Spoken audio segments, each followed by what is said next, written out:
is the universe here? Why is there something instead of nothing?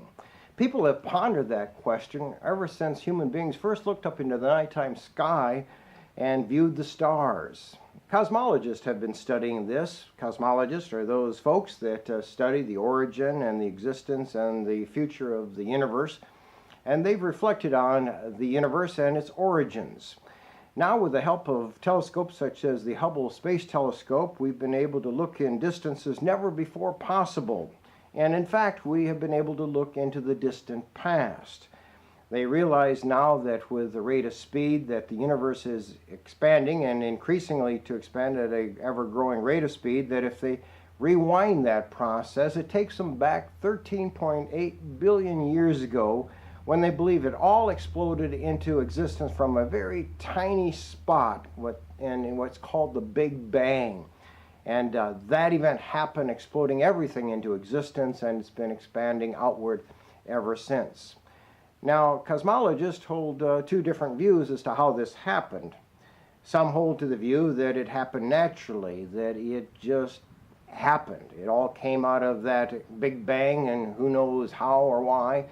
And then there are cosmologists who believe that there was an outside force involved, and that is the force we call God.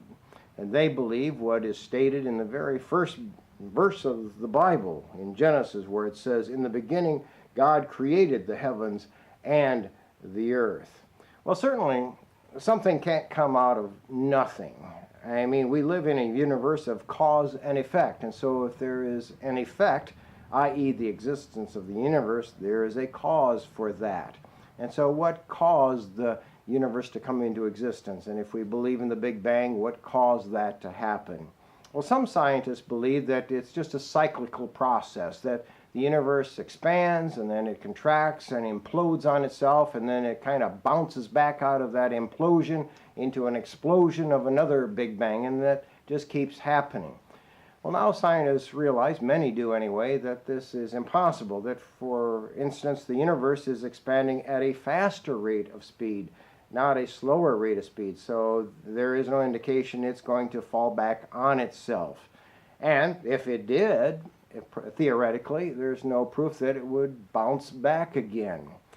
Plus, the whole idea of this cyclical process of one Big Bang after another, of exploding and then imploding and exploding, it really just pushes the issue further and further back into the past. Where did things come from before that first explosion? I mean, matter and energy have to come from somewhere, and so pushing it back into the infinite past does not really solve the issue at all.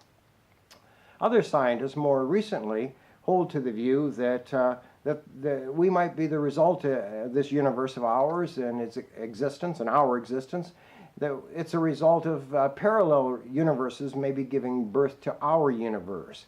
Brian Greene, a string theorist who is popular on PBS, proposes this theory that there are many parallel universes of all different kinds, maybe millions or billions, and that out of all of these they helped create the one that we exist in now.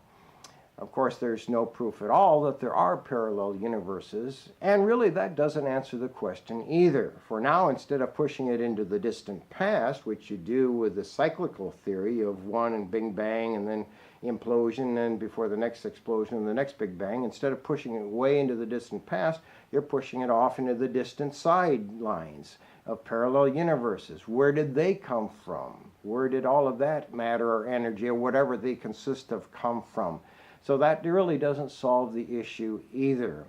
Matter and energy, everything that is here because, well, somehow it was put here. And to just believe that it's just here is sort of like just believing in poof, you know, that all of a sudden there it is. And that's not very intellectually satisfying at all. The reality is we live in a very finely tuned universe, according to many scientists. That is, there are many factors that have to exist just right for this universe to be here. For instance, the reality is that gravity has to be exactly as it is now. If gravity were 1 in several billion parts weaker, then nothing would hold together, and there would be no galaxies, there would be no solar systems, no planets, no stars. Everything would have flown apart at the very beginning. If gravity were just one part in several billion greater, then gravity would be too great and everything would have collapsed in on itself before it had a chance to do anything. Just an example of how we live in a finely tuned universe. One more example. The neutron is 1.001 times greater in density than is the proton in mass than the proton, and because of that, everything exists. If it weren't exactly 1.001 times greater in mass than the proton, nothing would exist.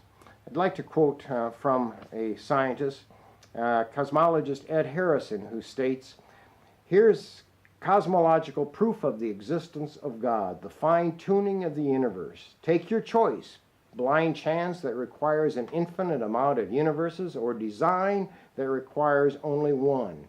Many scientists, when they admit their views, incline towards a theological or design argument." That everything, because of the fine-tuning of the universe, it is fairly clear, was designed, made by a creator. Francis Collins, a physician geneticist and head of the Human Genome Project, was interviewed with atheist Richard Dawkins. And after this interview, Collins wrote of that time with Richard Dawkins. At the end of the interview, he did admit that he couldn't, on a purely rational basis, exclude the possibility of a supernatural being. But, he says, such a being would be grander and more complicated and awesome than anything human beings could contemplate. I wanted to jump up and shout, "Hallelujah, we have a convert," but I didn't.